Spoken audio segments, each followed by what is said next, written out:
there's a lot of foreign investors buying land up in Oklahoma, Yes. and they were using basically um, straw purchasers um, to run these lands, and they will,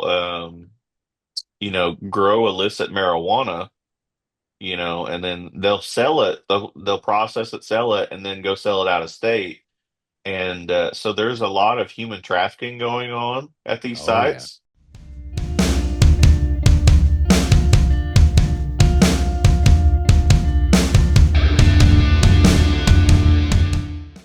So Brent Colbert, you're a law enforcement officer, is that right?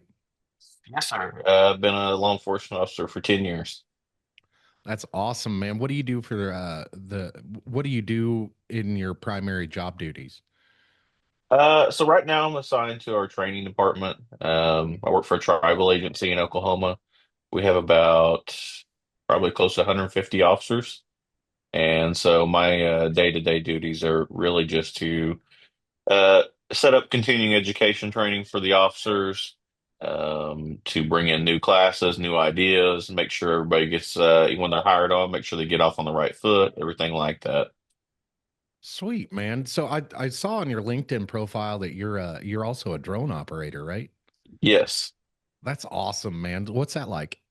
So I actually got into flying a drone probably right around when COVID started. And I chase tornadoes in my free time.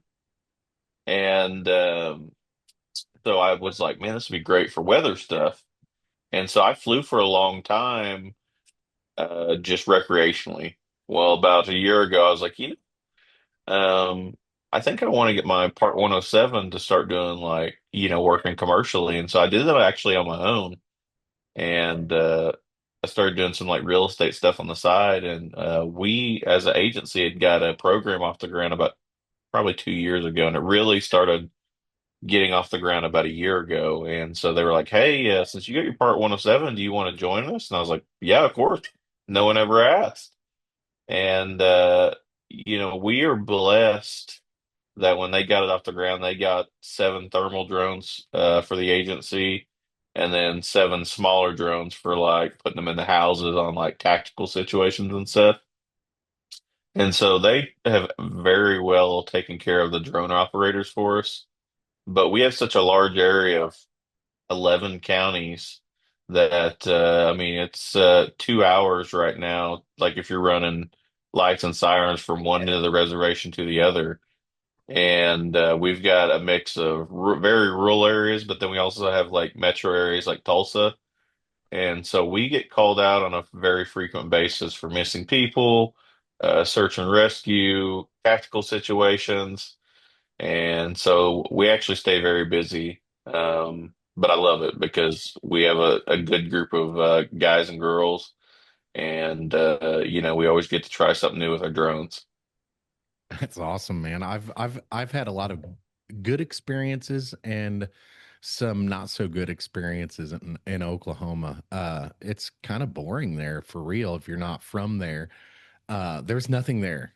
Um, Tulsa is probably the if you're a city person, Tulsa is probably the best, best you're going to get in Oklahoma. But yeah, I've worked a lot down there, so I'm actually about an hour north of Kansas City, so I'm Okay. very familiar with the area down where you are, and yeah, it's rural. A lot of it, most of Oklahoma is rural, but Yep. I imagine 11 counties. That's a lot of area to cover, and I bet drones do help out with that quite a bit. Yeah, absolutely. And I don't know how familiar you are, but in 2020, they changed, a new Supreme Court ruling came down. And so tribal agencies went from really having smaller jurisdictional areas of like checkerboarded stuff that was still um, under their direct control to now basically everything in Oklahoma east of I-35 as a guesstimate is now considered an Indian reservation because the government never officially de-established the reservations properly. Right. And so tribal agencies have grown because really the first thing we have to ask anybody anymore is are they a native citizen? Right. And if they are, then it is ours or the federal government's uh, jurisdiction to handle that immediately. And so pretty much we have everything that a functioning, good sized police agency would have. We have I think 6 or 7 canines. We have a fully functioning investigation unit. We have a SWAT team, a dive team, uh, sex offender registration, Yeah. everything. And so there was a lot of growing pains just because when they went from an agency of probably 40 people to 150 in 5 years. But they have a lot of good ideas and a lot of things. The problem we run into a lot is the governor currently in Oklahoma does not want to work with the tribes. And he actually is a tribal citizen. It's the weirdest thing. But, at the end of the day, like our goal is to help people. You know, it's no different than if you came in contact with a municipal police officer, a state trooper, a sheriff's deputy. Um, we don't want to, it doesn't matter if you're native or not. Like our goal is to help you. Hell And yeah. and so we're not here to fight with anybody. Like we want to better everybody's lives that, come into our reservation. So let me ask you, man. I've one of my favorite shows that I like to watch is Tulsa King. Okay. Sylvester Stallone is one of my favorite actors. So how close to reality is Tulsa King? I mean, I kind of understand like there's probably not a whole lot of kingpins running around Oklahoma, but how close to real life is Tulsa King? So that's actually the one Paramount show that I have not watched yet. Surprisingly, like and they've got a lot of great shows, but that's the one I have not started yet. But I will say this. Have you watched Mayor of Kingstown? Yes, I have. That's a good one. That's one of my favorites. Yes, Jeremy Renner is another one of my favorites. that's a great show. Um, I will say this, there is criminal activity wherever you go. It doesn't matter if it's rural, big cities. The only thing that's going to change is the frequency. Yeah. And unfortunately, in this world, there's no Mayberry. It doesn't matter what state, city, town you live in. There are criminals there. Um, the way I actually started at a very small municipality as a police officer in Oklahoma, and I've realized very quickly that like the only thing that changes in those areas is the type of training that those officers received. Right, right. And and so uh, unintentionally, when I first started out, I stumbled into a lot of criminal activity. Luckily, I had some good partners that knew how to handle it better than I did. And so ever since then, like I've actually tried to give back and give these trainings to smaller agencies because what truly happens is these criminals will do criminal acts in like big cities like Tulsa, Oklahoma City, Dallas, wherever they want. They'll get heat in those towns, and then they'll go to these smaller, especially in Oklahoma. They have family in these And rural areas, and they will spread out. yeah, Well, they're not laying low while they're doing that. They're still committing criminal acts. They're just spreading that criminal activity to smaller areas. Well, these smaller police agencies, if they don't know what they're dealing with, like they're going to miss the criminal activity or they're going to stumble into something that could be very potentially dangerous. And yeah, so that's why I'm kind of blessed that like my boss and my agency allows us to host trainings and bring all this stuff in because like at the end of the day, I don't, it doesn't matter if they work for us or not. I don't want anything bad to happen to somebody. And yeah. so I can't say that, like I said, I haven't seen the show, but there is 1000% a lot of criminal activity in big cities. And then once they get that heat, they spread it to smaller areas. Yeah, the same thing kind of happens here. So, like, we're an hour, like I said, we're an hour north of Kansas City, and the city I live in is like 40 square miles, but we have a low population here. It's like 76,000 or so. It's the sixth largest city in Missouri. And the same thing happens here. Like, criminals from Kansas City uh, they'll get heat in Kansas City and then they'll go elsewhere. And here where I live is a big enough city where they can kind of disappear a little bit, but also Yep. large enough that there's still enough business to keep them going. And so we have a similar issue here. It's That's kind of wild that how that happens like that, and um, we sometimes get a lot of traffic also from Chicago because we're 8 hours from Chicago, but it's kind of like this is kind of like a decent sized city in between Kansas City and Chicago, as well as we're 2 hours south of Omaha. So we get all that traffic too. So we're right on I-29, and That's awesome. yeah. I mean, I it's uh I, it's I not actually tried to boring move up here. there about a year ago, that area. No kidding. So St. Um Joseph is where I'm at. okay. Yep, I know where St. that's at. Yeah. I'd actually tried to apply for police chief job in Platte City, Yeah. and Yeah. because one of my friends, really good friends, lives in Nebraska, Yeah. and I love this part of the country. I really do. And I just say because I love the weather. I love the mostly laid back feel. Yeah. Um, and I worked in insurance when I during COVID, and I think without saying them, a major insurance company that's based out of Columbia. Yeah. Yeah. They and so I kind of got used to coming up that way, and it's beautiful up there. I mean, it really is. Yeah, And it's a really nice place. You say something that it kind of reminds me of this area, and the people and how beautiful it is and how laid back it is. It's a Saturday afternoon today, and my family and I we're just kind of hanging around the house. But after we get done with this interview here, we're actually going to Worlds of Fun in Kansas City, which is a theme park. And that's just the way life is around here. In the morning, you could be sitting around, sipping your coffee, looking outside. And in the afternoon, you could be doing something totally wild. I love it. I love it yep, around here. yeah, there's always something to do, Yeah. whether it's outdoors. And growing up, I we would come to Royals games pretty often because they weren't very good and they were cheap to go to, Yeah. And I'm a huge baseball fan now. I mean, I always have been, but now I'd say I love football, love basketball, go Thunder. But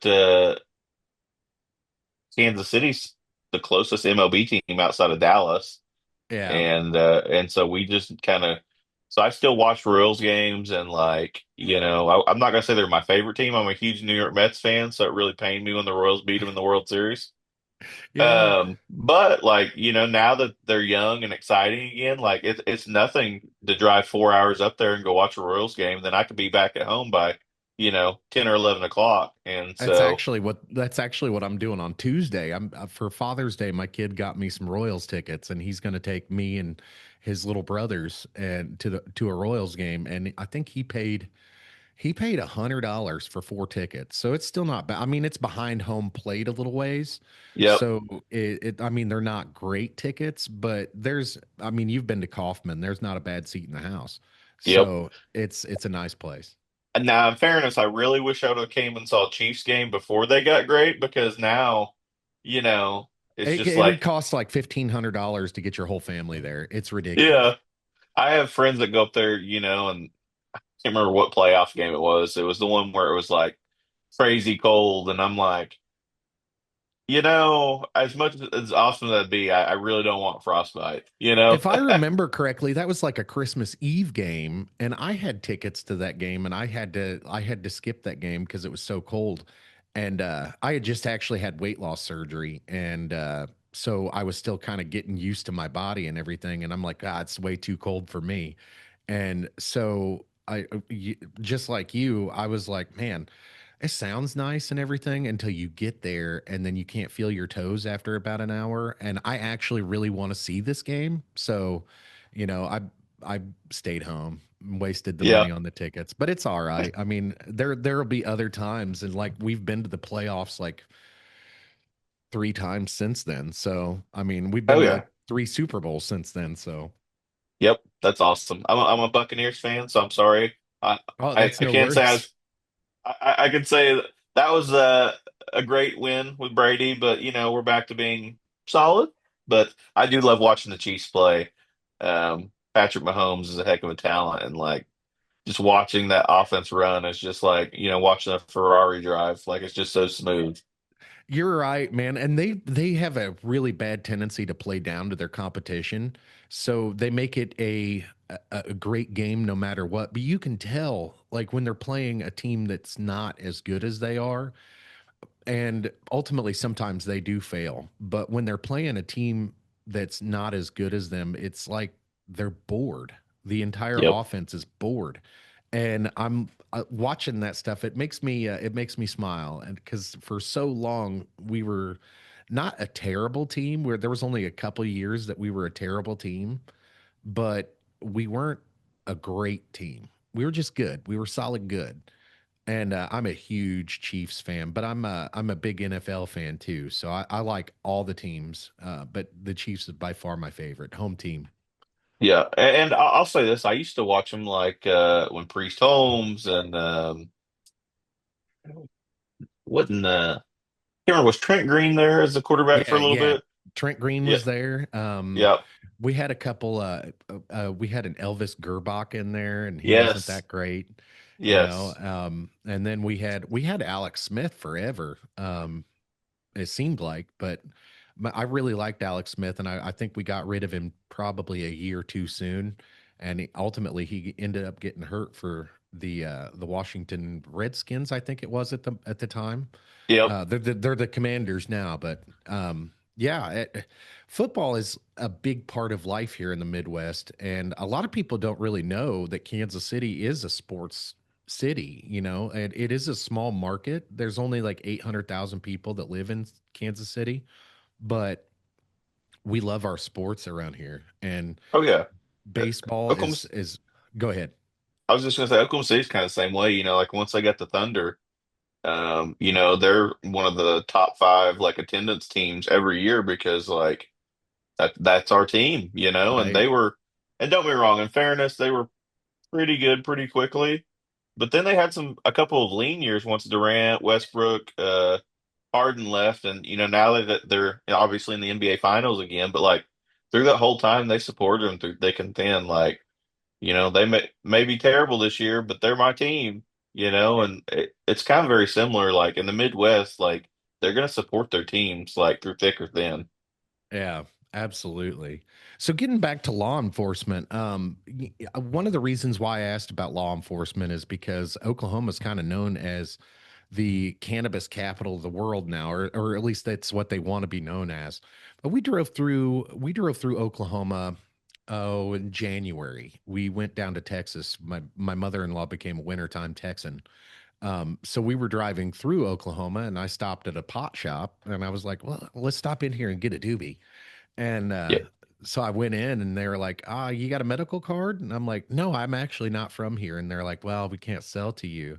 And I was like, "How are you going to be known as the cannabis capital of the world, but a passerby wants to stop in and enjoy your stuff, and you're like, we can't sell to you?" And he's like, "I know it's totally weird, but if you lived here and you had a medical card," and he said, "Do you have a medical card wherever you live? Because I can accept medical cards from all over the country." And I was like, "No, where I live in Missouri, it's recreational, so I don't have to worry about it much." yeah. But I wanted to. Being a drone operator, do you guys ever have any success finding any operations with drones? So I'll say this: we do have the probably loosest medical marijuana program in the whole country. That's what I hear. That's what I hear. You, it's kind of like Missouri. I'll make this joke and I'll try to keep it PG. But Oh, when you go to Missouri, you can say whatever you want on this show, bud. I always joke when you go to Missouri, you see the porn shops like advertisings right away. Yeah. It's kind of like when you come to Oklahoma, there's a weed shop on every corner. Um, Yes. and here's the deal: there was a lot of initial pushback on it, and there still kind of is. At the end of the day, like from my point of view as a cop, like let the government get their tax cut and like move on. Like we don't have the troubles out of the potheads. Right. There's still some cops that are like, oh my God, marijuana panic from the 70s, but Right. um I think the state government's kind of keyed in on it's not just the smokable cannabis that you can make money on. I think the state government in Oklahoma has really kind of challenged the hemp industry, and because it was really tightly controlled there for a long time, and I think a lot of hemp is actually grown in Oklahoma, which is really good for the soil. Do you Yeah. know, like, Pitcher, Oklahoma? Yes. They One of could the most plant toxic sites in the U.S. exactly. I gotta shut that off real quick. But they could actually plant a bunch of cannabis in Pitcher, Oklahoma, and cannabis is like a super plant, right? And so Hmm. it'll extract like all the heavy metals and toxins out of the ground. And they could cut the cannabis plants down and incinerate them, dispose of them, do whatever you need to do with them, and then maybe Pitcher, Oklahoma would be livable again. And if nobody's heard of Pitcher, Oklahoma, look it up, man, because it's one of the craziest cities or towns that I've ever driven through. It's like I think there's a pharmacy still open there, but Hmm. everything else is closed. There's no people around. It's a super There's fun site. Yeah, yeah. There's some nice places, nice houses there that just look like they people just left, and there's still cars in the driveway and stuff. It's crazy, and weeds are all growing up. It's one of the craziest places I've ever been. You'll have to Yeah. people that are listening will have to check it out. Yeah, absolutely. The Pitcher Superfund site, basically what it was a mining operation around the World War II time frame. And what they didn't realize was is that all that toxic soil and dust, they were putting it in big piles. And it turns out it was actually poisoning like a lot of the local population for a long time. And they had actually held out for a long time, some of the residents. And I think 2008, 2009, an F4 tornado came through there and hit those toxic piles and kind of spread a lot of it out further. And that was when the government was like, hey, like, regardless if you want to or not, we're buying you out. Yeah. And I think you're right. I think the only thing that's still open is the pharmacy. Um, but yeah, if somebody wants to go down a deep dive rabbit hole, that's a great one. I But think I like would like there's a to lot of circle back. people. Oh, go Go ahead. ahead. Go ahead. No, Absolutely. no, I was just gonna So say I would like to circle back around to your marijuana topic for a minute. yeah, yeah, absolutely. So, like I said, I've got a different view than a lot of cops. Like, let the government get their tax money and move on, like whatever. But it's so loose that it really is a recreational program without being that. I mean, Yeah. even without a card, like you can have quite a bit of pot on you and say, well, I've got, what X medical condition. And there's really nothing we can do about it. Like it's Yeah. it's crazy. Like it's recreational without being recreational. Yeah. Um, so I mean, at the end of the day, like there should be some regulations in place, like just treat it kind of almost like alcohol, in my opinion. Like, hey, like, you can't be smoking in public, just like you can't be drinking in public. Just certain rules and regulations and let the government get their tax cut. Here's the thing that we run into a lot, especially because we have such rural areas. There's a lot of foreign investors buying land up in Oklahoma, Yes. and they were using basically um, straw purchasers um, to run these lands, and they will, grow illicit marijuana, and then they'll sell it. They'll process it, sell it, and then go sell it out of state. And so there's a lot of human trafficking going on at these Oh yeah. sites. I actually, a friend of mine asked me to go fly a drone for a real estate land, and I get down there and I'm like, "Hey, man, like you told me there was nothing on this land," and I get down there and there's a trailer, a storm cellar, and I was just making sure I was at the right place, and there was actually several what looked like grow houses that weren't being used, and I was like, I know how this goes. I stay strapped wherever I go. Right. But I was just like, man, I don't want to step off into something because where I was at, it was going to be a while before cops got there, Right. you know? but right next to it was another active grow that had like 6 foot tall privacy fences, like cameras everywhere. And I'm like trying to get these great shots for them, but like I didn't want to like go over onto their side of things and Yeah. then freak out and say, this guy's over here filming us, you know?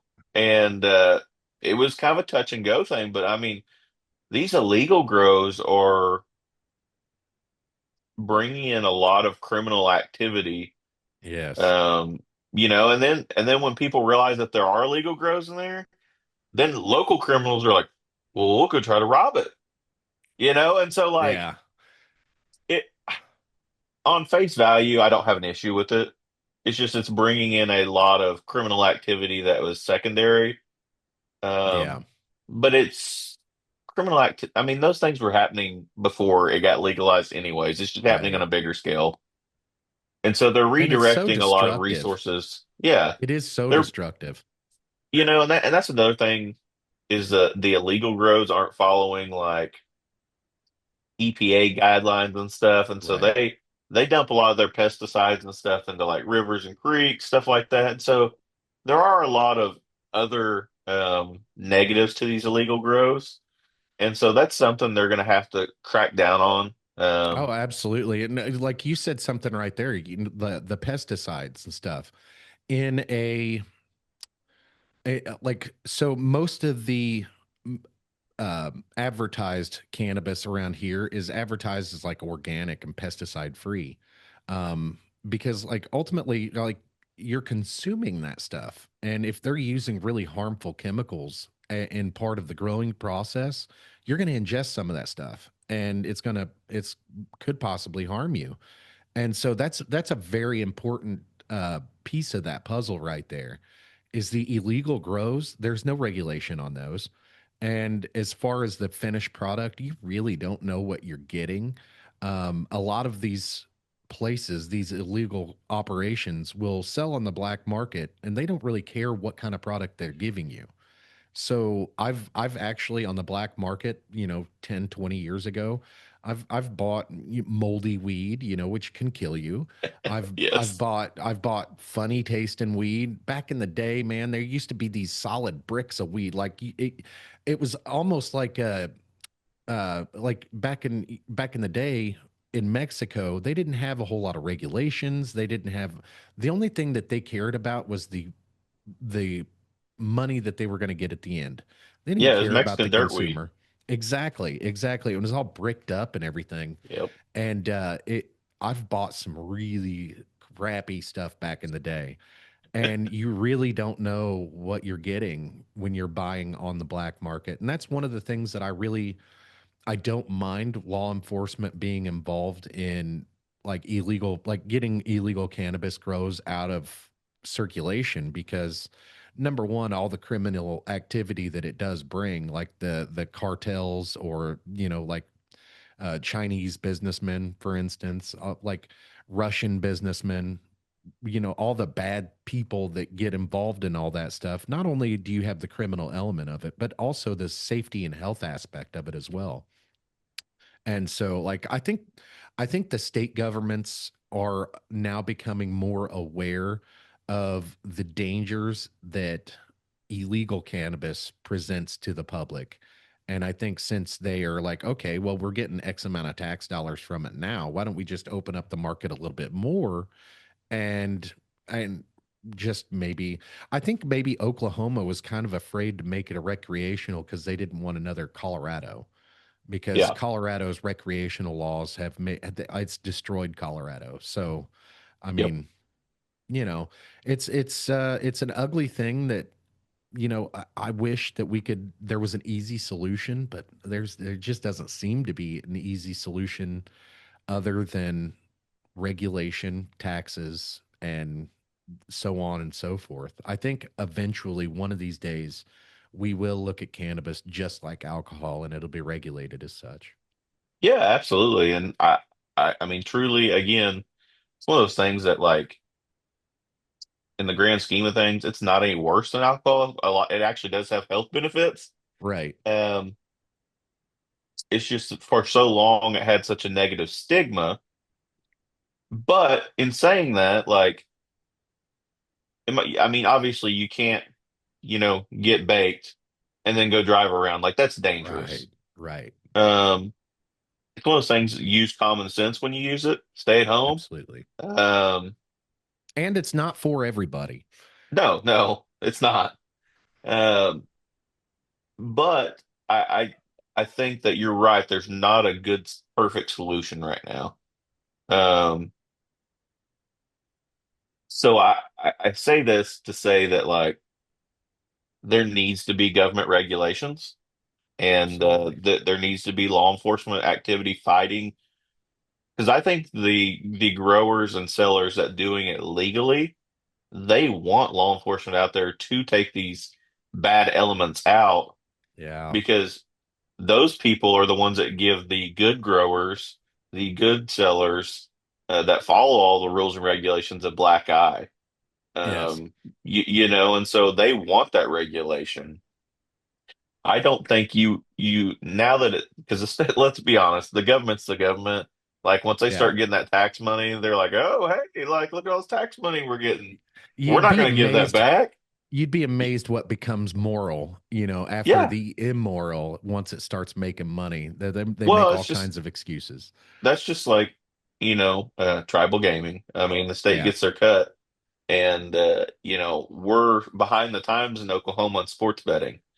Like, and it comes down to the almighty dollar. The governor's been fighting with the tribes. Well, I don't want to give the tribes too much money to legalize it. And I'm like, bro, if you would just legalize it, keep it the same, the rates of what they're getting now in tribal gaming. The tribes already have the infrastructure in place. Like, let them build it out and like quit having people go out of state to do sports betting or doing it illegally, Yes. and like get your cut of the money and like apply it to your roads, apply it to your schools or whatever you want to apply it to. Like, because people are going to do it regardless. Exactly. Um, Exactly. it's such a big business. Like Arkansas's legalized it. I think Missouri just legalized it in November. I know Kansas has it legal. Like Yeah, we where I were live having at, to like we're just like 5 miles away from Kansas, so we were having to drive like across the river. I knew a lot of people that did that. I never did it because like I'm not a big gambler. Period. Like Mhm. I'll go to a casino, lose $5, and I'll be sick to my stomach. That's how I am.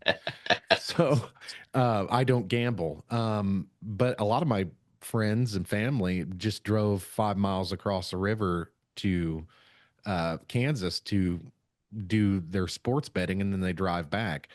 But We did that it's one day with my buddy. We drove to Coffeyville, Kansas, and it was weird. Once you picked up a Kansas cell tower, it would, give you the location of, hey, you're in Kansas now, right. and you could bet legally. And then when we come back into Oklahoma to pick up the Oklahoma cell tower, it'd be like, you're no longer allowed to sports bet, and Yes, it's crazy. Like they're missing out on a ton of money that could help them with schools, roads, whatever they want. That people absolutely. are driving across the border to go do it and then come back. Absolutely. So we when we first touched base here in the messages in the inbox, we talked about UFOs. What's some crazy shit you've seen down there? So, do you want me to start with my UFO or do you want to hear my ghost stories first? Either or, man, wherever you want to go with it. Because I'm a huge UFO, like, I don't want to say UFO nut because I've never seen a UFO or interacted with a UFO. I just love the subject.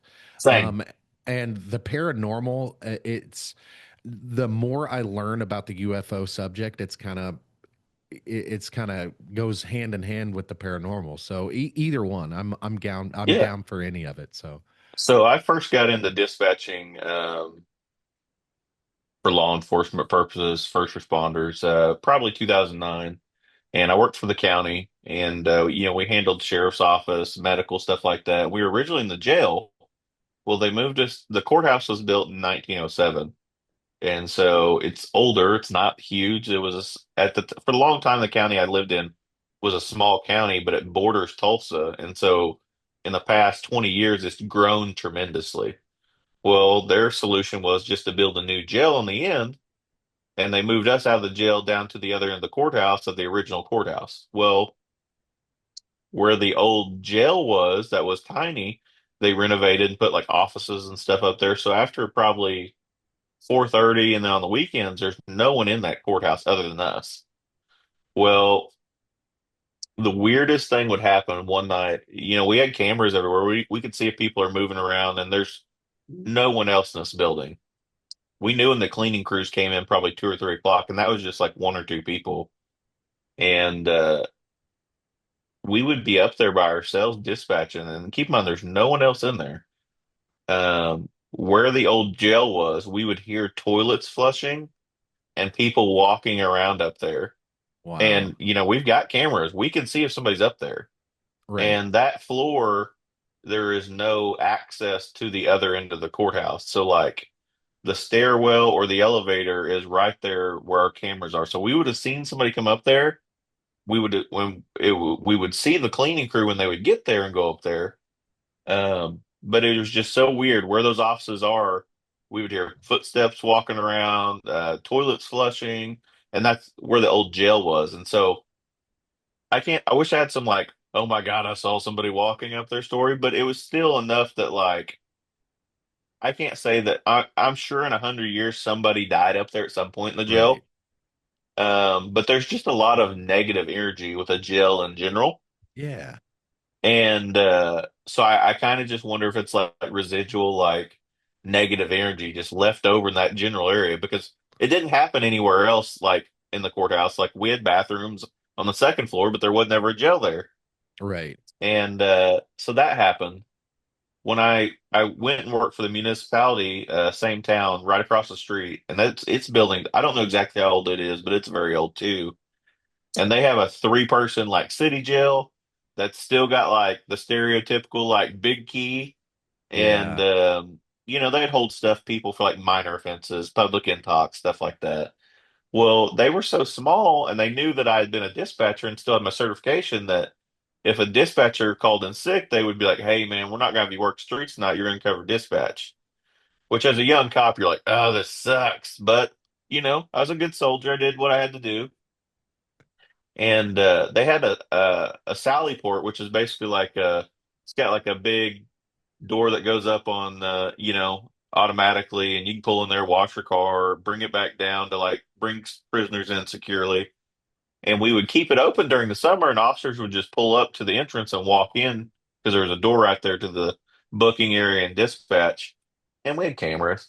And so I was sitting there watching TV like 2 or 3 o'clock in the morning, nothing going on. There's nobody in the jail, and there's a big wooden door, and it just slams shut. And so, I about fall in my chair. I'm like grabbing for my gun, and I'm like, what is going on? So like, I'm looking on the cameras, like, hey, did somebody come in to play a trick on me? And there's no one in there. And so I go open this door, and it's a heavy wooden door, and there was a clipboard on a big metal nail that had been thrown in the floor, and like papers were everywhere, and like there's no possible way that like an air conditioner could have done this. Right. And so I'm by myself in this place. So I holler at one of my partners on the radio. I'm like, hey, come up here real quick. And so like we cleared the whole police department, like the whole Sallyport area, like Wow. because I thought somebody had snuck in there, Right. Right. and I would have been freaked out. yeah, and like it never I worked there for probably over a year, almost a year and a half, and it never happened any other time. Like air conditioners Wow. never blew doors open or closed. Like that didn't happen. And like I said, this was a very heavy wooden door. There was no possible way that the air conditioner like closed this door and slammed. Like I mean, it slammed like somebody mad, and it knocked this clipboard off this big heavy nail off the wall, and like there was papers thrown everywhere. Um, Freaked me out completely. Yeah, I don't But think air moving through a building could do something like that. no, and again, a lot of probably negative energy because it was right in the booking area, jail cell area. Um, Freaked me I smooth think out. I think even regardless of deaths, I think places hold on to negative energy like you're saying. I went to a place called the Winchester Mystery House Hmm. in Sandy. No, it's near San Francisco. I can't remember the name of the place, but anyway, um, the Winchester Mystery House near San Francisco, and Amanda Winchester, which is the heiress to the Winchester Rifle Company, she owned Okay. this place, and when she was alive, they just kept building onto it and building different rooms. And she said she wanted to confuse the spirits who that were chasing her around. And we went out there, and me and my kid went out there in 2022, and we did a tour, and it was right in the middle of COVID, so like they had stickers on the floor, you got to stay 6 feet apart, and uh they weren't running back to back tours, they were just letting people kind of run walk their way through there, but they'd wait a few minutes in between people, and you can feel that energy in every single room. But then the last room that we went into, it was like I walked into the room and I started crying. I felt a lot of the sorrow, of the woman who lived there, the owner of the home. And it was one of the craziest experiences that I still can't explain why I felt the way I did or how I felt the way I did, but I felt the energy of that place. So I totally understand what you're saying about that. Yeah, it just I don't know. It was one of those things that like I thought like somebody's in there like trying to, like you see in a movie or something, somebody's trying in there to get Right. break somebody up, but there wasn't anybody in there. And I was like, what is going on? I've also Um, had some stuff. I've also had some stuff happen to me. Like, so we just bought our house a year ago, and uh, it was just built like 20 years ago. But mhm. the house that was here before burnt to the ground. And I don't know if it's connected or anything, but we have like some weird stuff, weird occurrences that happen around here sometimes. Like we can't keep light bulbs for the longest time. It didn't matter what brand of light bulb it was, it burned out. We'd have a 25-year guarantee light bulb and it burned out with just a couple weeks. And we couldn't explain that. Our stove caught on fire one time, and it was one of the weirdest things ever, that it wasn't the stove itself, uh it was the wiring inside the wall, and it started smoking. Like, I'm very glad that we were home, and we got the stove pulled out, we got it unplugged and everything, and then the stove was fried, but the house was totally fine.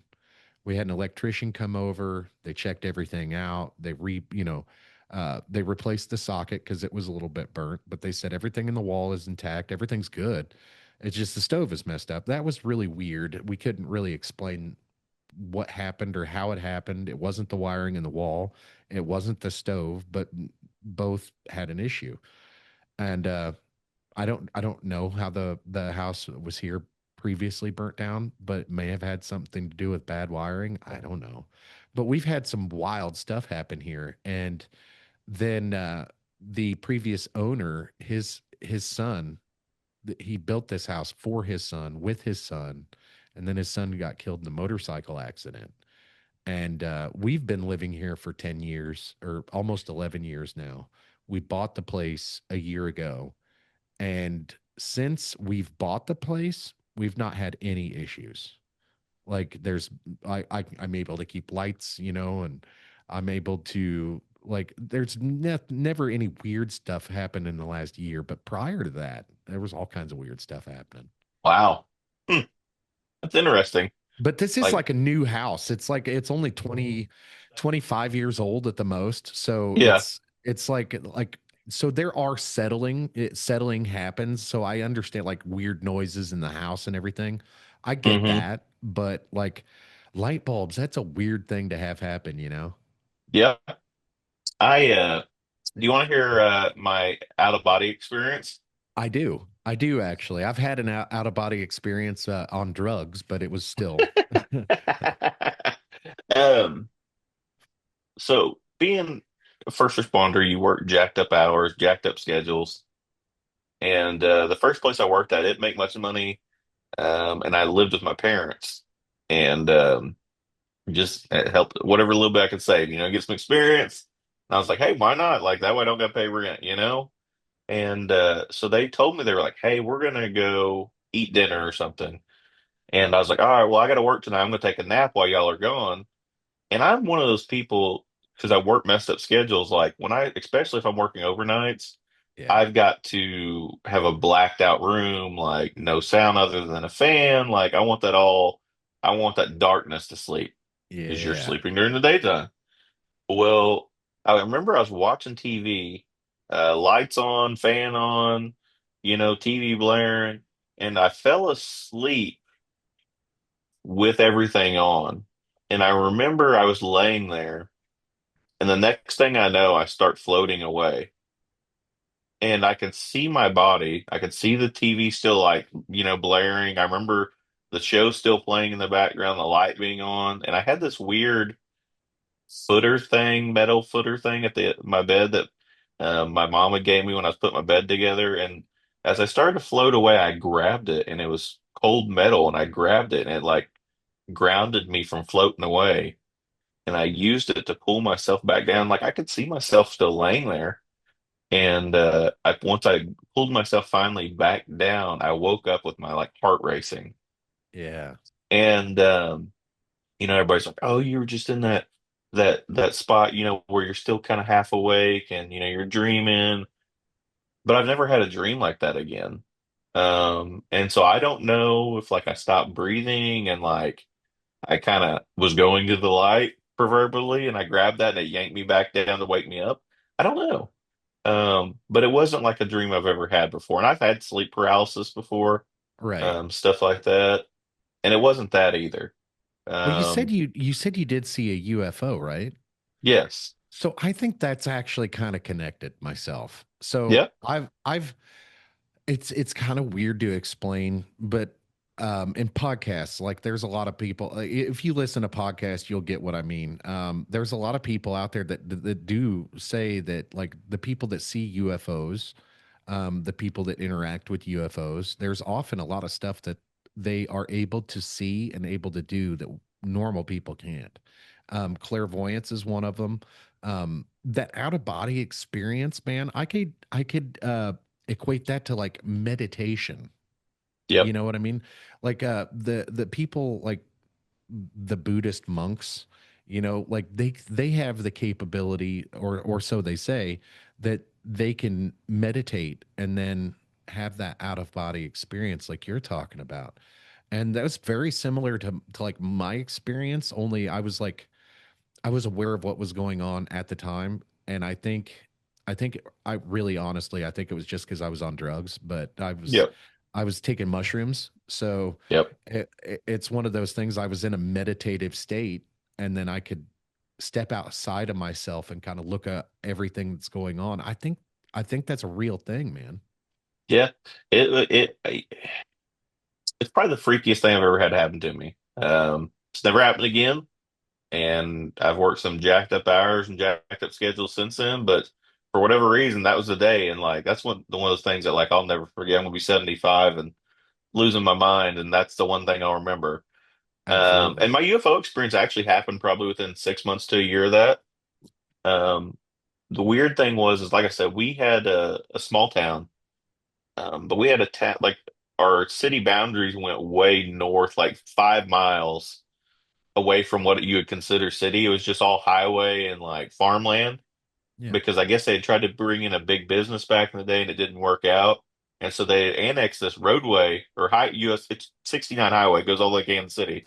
Okay. Yeah. Um, and there's this stretch that they took in for literally 5 miles because they thought this business was coming to town and it fell through. And so like there's no houses out there. It's just all highway.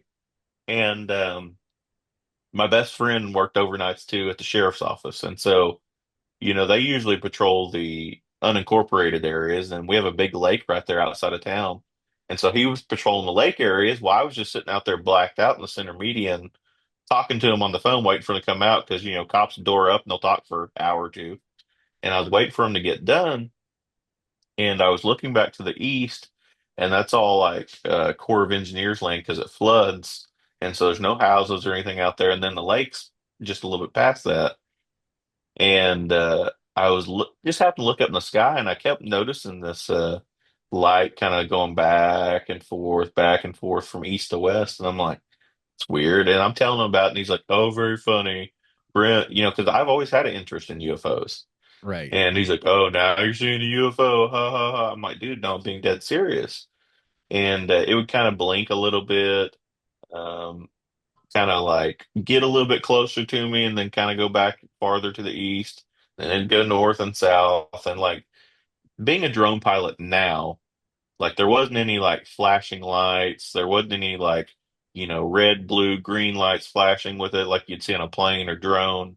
And Right. this was 2014, 15-ish. So this was really before the personal drone like craze took over. So like not everybody had a drone then. And this is Right. at 3 o'clock in rural Oklahoma. So, like, It probably wasn't military. no. And the closest military base is an Air Force reservist base in Tulsa. So, like, they're probably not going to be out over the lake area at three Right. o'clock in the morning, Right. And I've seen helicopters, I've seen planes at night. This was not it. Like, it was just about baseball size, and it kept moving closer to me and farther away and blinking and fading in and out. And, like, I watched it for like 45 minutes. And my Wow. buddy shows up finally and he's like, "Oh, let's see this UFO." And he sat there and watched it with me, and he's like, and he's probably like the most pragmatic guy I know still to this day. And he's like, "I don't know what that was." Right. And this is there's an app that you can point to the sky, and it shows you like stars and constellations and planets. And this was right when that first came out. And like we're up there like looking at it, like trying to like disprove what we're seeing, and we Right. couldn't do it. And so my other buddy, who was working, was my partner in the municipality, saw it too. And so there's three or four of us that saw it. And he said, because I finally lost sight of it, but he said that because he was like in town proper still. He said that it went down behind the trees of the Corps of Conservation land or Corps of Engineers land, and it just disappeared, and like we never saw it again. And so, Wow. like, obviously, I can't say, it's a gray alien, Right. um, but it's something that I can't explain. Right. And we And don't we don't have the technology like okay, so we probably do have technology that from far away it looks weird. But like satellites, they blame a lot of the like UFO sightings on satellites and planets and stars. And what you're describing, an object moving back and forth, we don't have the capability of doing that, at least not publicly. no, Even in space, our satellites cannot go back and forth. It's an orbit. They'll be back every 90 minutes. So yeah, that is weird. I've never, s- so I've seen objects that are close to me that look like either A, it's probably a drone, or B, um, a helicopter maybe, but I've never actually seen like what something that I could look at and say, man, what the hell is that? I've never actually seen anything like that, but we live right next door to, like, not right next door, but right next to an Air National Guard base. So we hmm see a lot of air traffic and military air traffic around here, and it's never at night. Like, we don't see military air traffic at night, not here anyway. yeah, it was one of those things that like I can't still to this day like it bugs me because I the cop side of me wants to like solve it, and Right, I want to know what I saw, and I can't, and it bothers me, you right. know. And now that, like I said, now that I'm a drone pilot and seen a lot of this stuff at night, and never seen anything else like that since. And Yeah. it's just crazy. Like I don't know what it was. I can't say it was little green men, but it was definitely something I couldn't explain. And there was multiple cops that saw it, and yeah, so it's probably the weirdest thing I've ever had happen to me. Well, and you did say like you also chase tornadoes and you're a law enforcement officer that's trained to pilot a drone. So, I mean, you are what the UFO community would call a credible observer. meaning you look up in the air and you see stuff and you can identify some stuff. And, like you can identify things that fly conventionally just by Yes. looking at them. And so, like, you're what we would call like a credible observer. And I just love hearing like stories from law enforcement, stories from military, pilots. I love hearing those stories because, like, these are the people that you guys are the people that would know. Like, hey, is this something that we have? You're a drone pilot and looking up at it, you're like, that's not a drone. It's A, it's too far away. Yep. And B, what the hell are they doing out here? And you said you watched it for 45 minutes or so. Yep. What has the battery capability to last 45 minutes other than a Exactly. commercial drone, you know? Yeah, exactly. Like you're gonna be coming down probably more than likely before that with the drone because like your battery ain't gonna last that long. Right. Right. Especially with the ones that we have available that we can buy. Like Yep. the military, they have all kinds of drones that can stay up in the air for hours at a time. But those are, they're all huge, like, and winged aircraft. Like, so we like the RQ-9 Reaper drone, like that can Hmm. stay up in the air for, I think, I think I've heard anywhere from 24 to 48 hours it can stay in the air.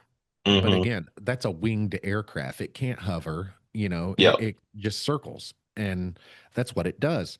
So, man, that's crazy. That's awesome that, like, I've never seen anything that I can look up at and say, what the hell is that? Yep.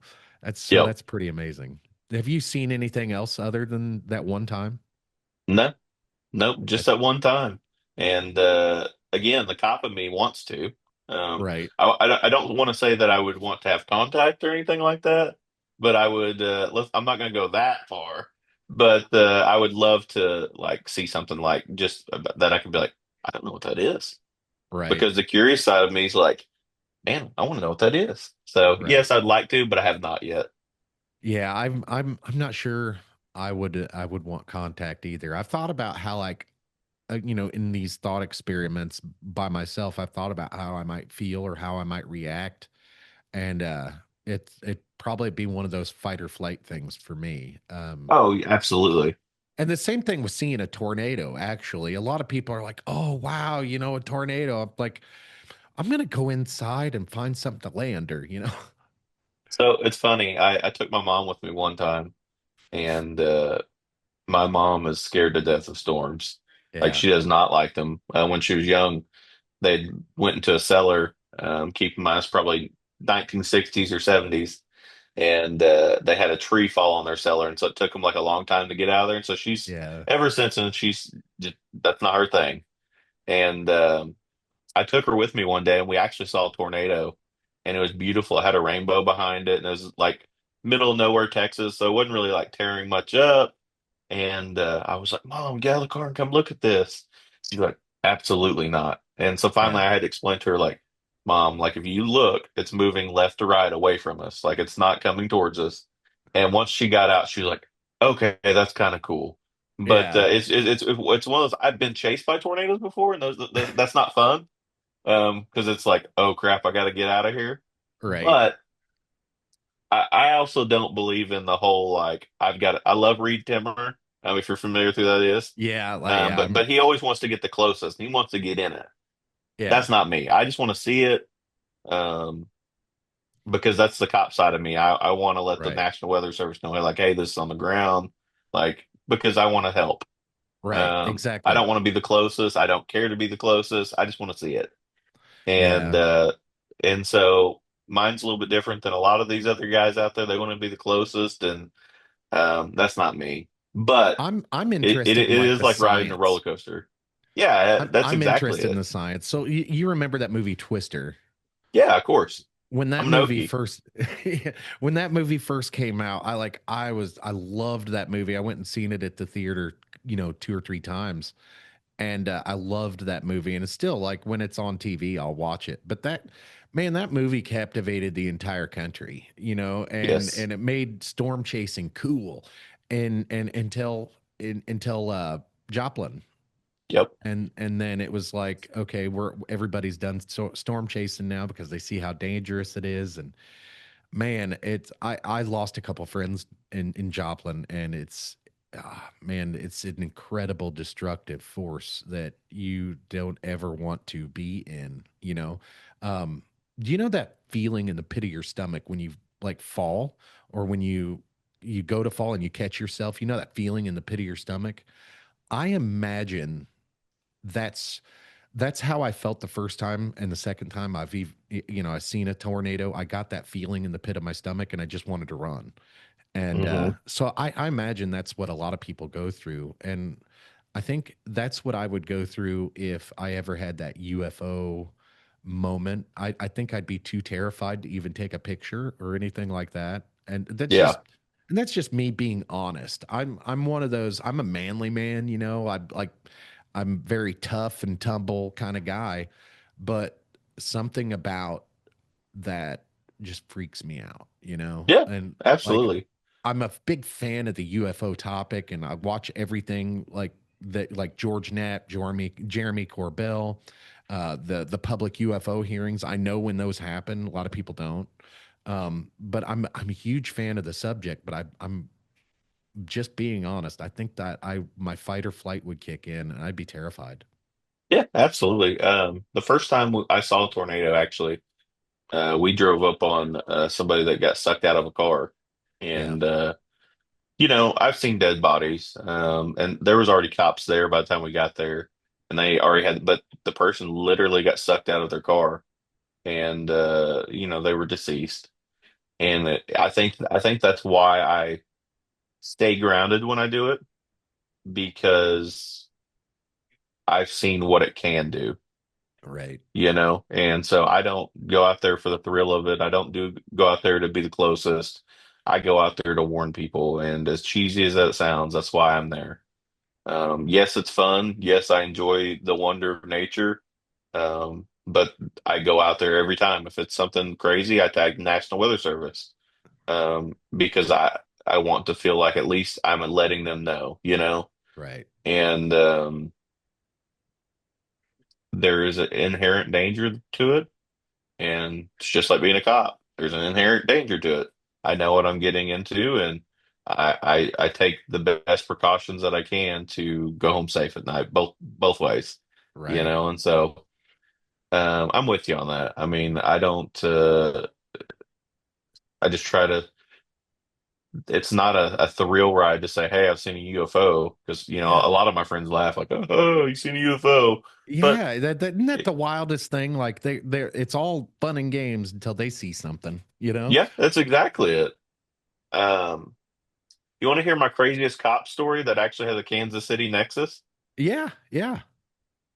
So, a municipality I worked at had a large casino, and we got called up there for a suicidal subject. Um, in law enforcement, we get a lot of suicidal subjects. I mean, I'm sure if there's some cops watching, they're going to be like, "Oh, no, calls routine," but unfortunately, sometimes they are. And as we got there, they'd said the guy was on the casino floor saying he wanted to, kill himself. No weapons, nothing like that. Well, as we're pulling in to the parking garage, they're like, "Hey, we came out to the parking garage." The bottom floor of the parking garage there is it's kind of like a rectangle in that there's one entrance you circle around, and then you have to come back out the way you came in. Right. And I get there, and they've got him blocked in, and he just looks like a normal Joe standing there sitting on the back of the security truck. And as we're pulling in, they changed the call a little bit to he was threatening to shoot people. Wow. Well, and that's literally as we're pulling up. So there's not really any time, like he's seen us at this point. Right. And so there's not really changing how we would have approached the situation. Um, Knowing what I know now, I would have definitely handled it a little bit differently. But again, Right. we were originally planning on going inside the casino, and that was the closest entrance. And so as I get out of my car, he bolts to his car, and he's got a Dodge Challenger Hellcat. And Nice ride. when you're threatening, yeah, absolutely. When you're threatening to shoot someone and you bolt towards your car, like I'm going to call you out at gunpoint. Right. Like it's not like, oh my God, somebody's trying to shoot a, person. It's not our Right. situation. But when the threat of weapons is made, You like want to make we sure have that to, that person you, doesn't get to their weapon. absolutely, you have to meet force with force. Right. And so he gets in his car. Well, they've got me blocked in. In the grand scheme of things, after I tell you the whole story, it works out the best way it could. But security moves their truck out of the way.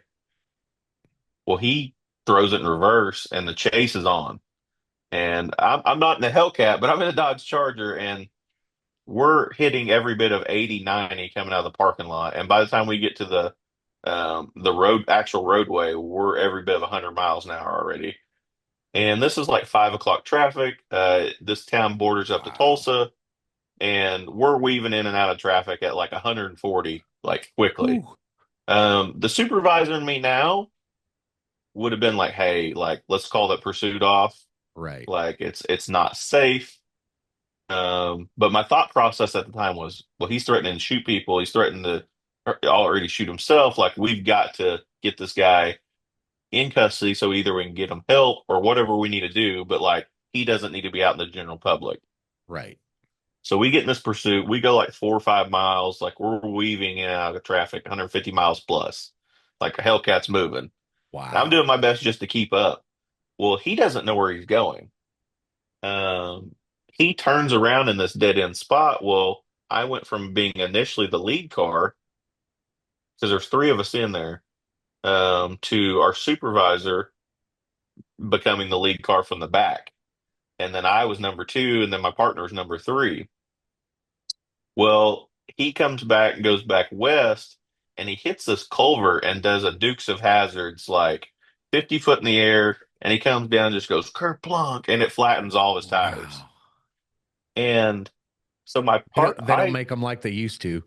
no, and so I kind of angle my car off, and I'm like, I don't want to say I'm door to door, but I'm very close, Right. like horizontal away. I probably got 10, 15 foot away from him, and my car in between, but like visually wise, like I can see directly into his car. Well, Right. my supervisor parks behind him, but he ran up to the window in front of me, and so I see my partner in front of me.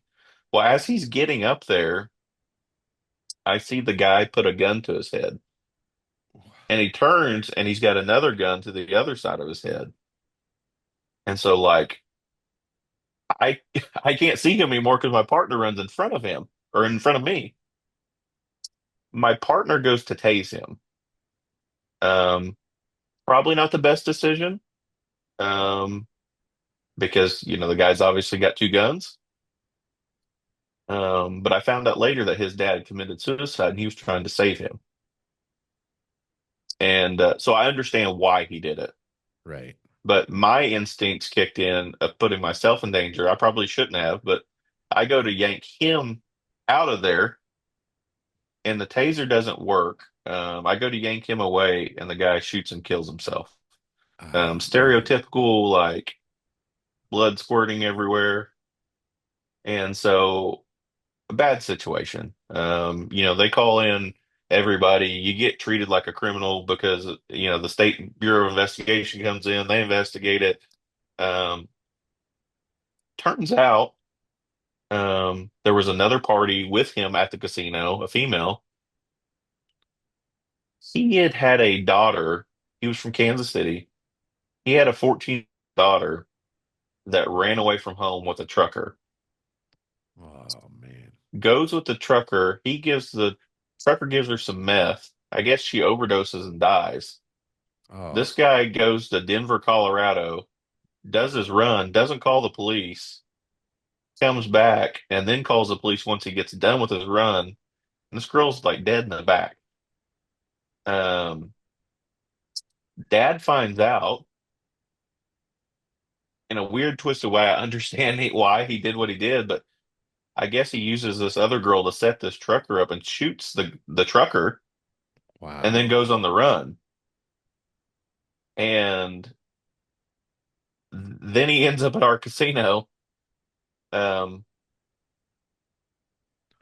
I mean, we didn't know who we were dealing with. We thought it was just Yeah. your everyday suicidal subject. And like, this guy just shot somebody a few days prior Right. and was on the run from the cops, you know? And so I, I, I thankfully believe that he was trying to get us to shoot him.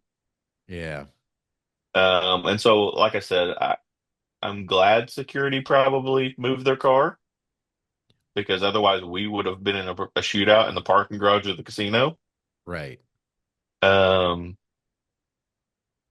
and so it's one of those things that like there wasn't going to be a good ending regardless. Yeah. Yeah. I Um, could totally see, like, no matter which way that would have ended, that would have been not that. And that's such a, like, that's such a shitty thing to even happen to you guys, yeah, like, because as you're sitting here telling the story, I can tell that you remember exactly what that looked like and what that felt like.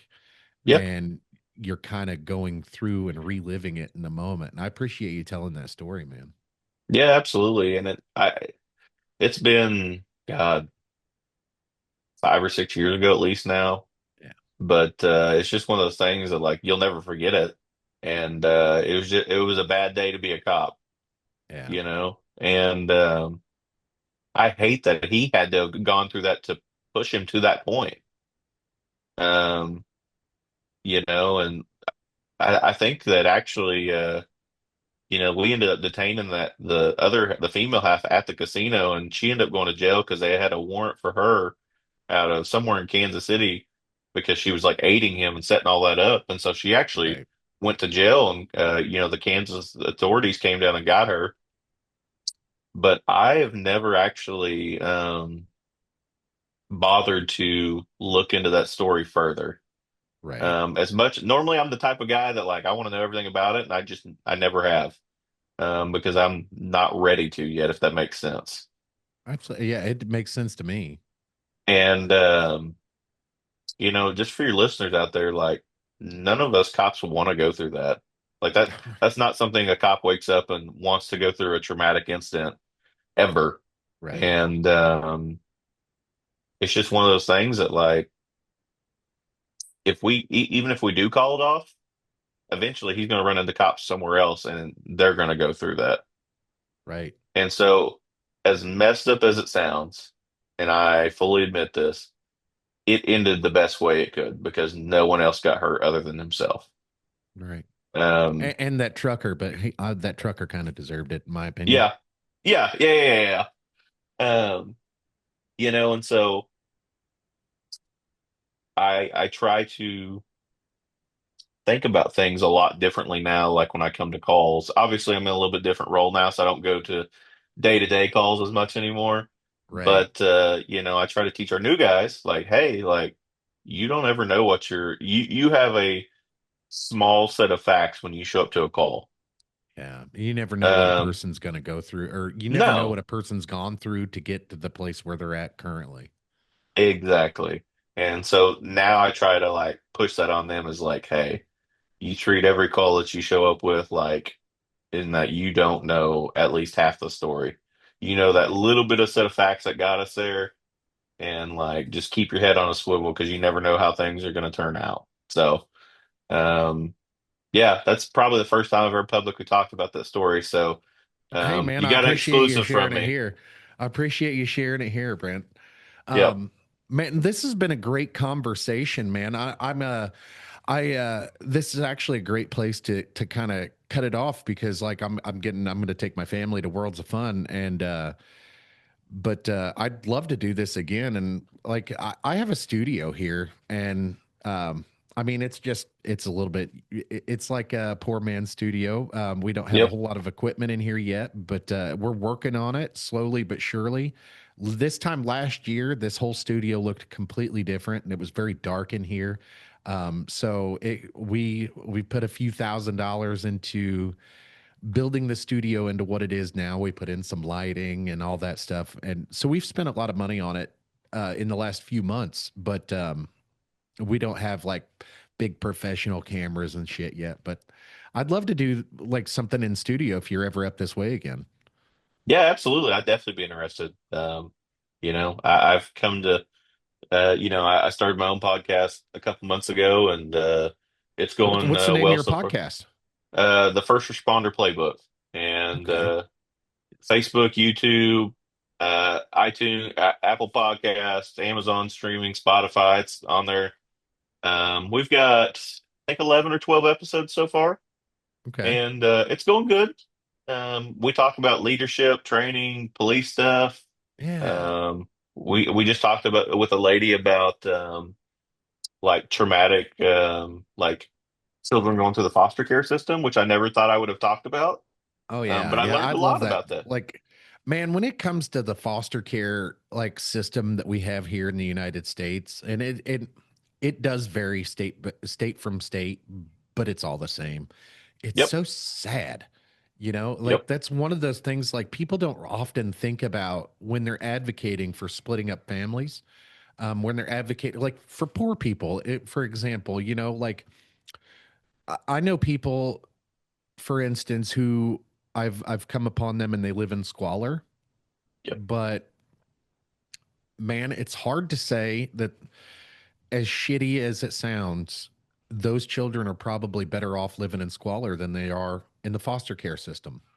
yep, And that is sad. Where they'll be clean, you know, in the foster care system, but they'll probably be abused. And yep. they'll be used for their money, and all they'll be is a paycheck in the foster care system. And I wish there was a lot more documentaries about that in general, because a lot of people don't understand what the damage that the foster care system and just parentless children in general, what kind of trouble that they go through in life. Absolutely. I like I said, I actually met her through Podmax as well. Yeah. Her name's Sharon Dunleavy, and she was an awesome guest. Um, but yeah, if anybody wants to listen to some good cop stories and talk a little cop shop, first responder playbooks where you can find me, Facebook, YouTube, all your streaming services. And I'm actually getting into being a life and career coach. I actually just got certified in doing that. Oh Um, yeah. because I think there is a lot of times us as people are too hard on ourselves, and everybody thinks Yes. coaching's kind of like therapy, and they're related, but Yeah. coaching's not trying to diagnose you with anything. Coaching's trying to bring the inner good stuff that you already have in you and Right. move you forward in a positive direction. So if anybody ever wants a life or career coach, I've got a Facebook page. I'm Coach BC. Um, Okay. and I would love We'll to come link. back on and do it in studio. Yeah, we'll link all that stuff in the description down below, on YouTube, and as well in the description on Spotify, which from Spotify it'll go everywhere. But man, that's awesome. I guess I didn't know that you were doing like a podcast. So can you one more time? Can you say the name of your podcast? Yeah, it's the First Responder Playbook. Okay, And First Responder Playbook. yeah, and it's on, like I said, anybody that wants to listen, it's on all your normal streaming sources, YouTube, Apple, Apple Podcast, Amazon, Spotify, and like I'd love to have some of your listeners check it out. Hell yeah! Like, man, I love everything about like law enforcement, military, all that good stuff. I've never joined in the military and never became a law enforcement officer, but I certainly appreciate everything that you guys go through and everything that you bring to the table to keep society safe and happy. And Yep, thank you very much for your service, Brent. And one more time, that's Brent Colbert. And your podcast is First Responder Playbook. yep, And you're a law enforcement officer in Oklahoma. And yep. man, this has been a great conversation. I appreciate it. And I'm gonna reach back out in a few more weeks and we'll do this remote again, because like there's a lot of stuff that we didn't talk about that we could absolutely get into. And I appreciate, man. Absolutely. Listen, have a good day with your family, but you Thank let you. me know when you're ready for me again because I would love to come back on. This has been Awesome. awesome. Awesome. Thank you very much, man. We'll see you guys later.